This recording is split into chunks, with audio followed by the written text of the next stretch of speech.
How to add an Amazon affiliate link to Linktree. First, we will need an Amazon Associates account. So we want to make an account on affiliates/program.amazon.com.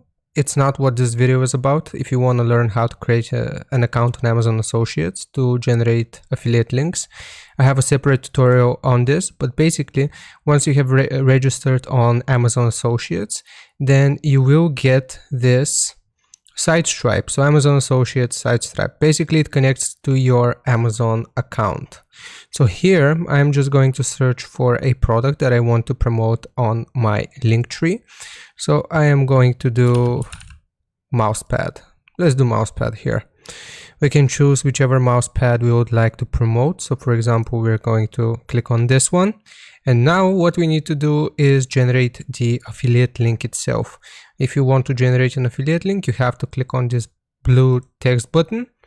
And this is your Amazon affiliate link. Now we can right click and copy this link. And we are going to go to our Linktree.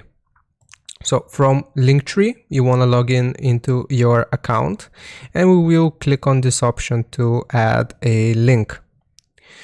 Here we paste the URL that we just copied and we can click on add. So once it has been added, we can edit the title. So you can say, for example, buy an amazing mouse pad. And then you can also edit some other stuff here. You can rearrange this order of your links on Linktree. And now if people click on this link, they will be referred to this that we have promoted, this mouse pad. And then if they buy it or if they buy something else through your Amazon affiliate link, then you will earn a commission. So hope this helps you out. Leave a like and sub, and I'll see you next time.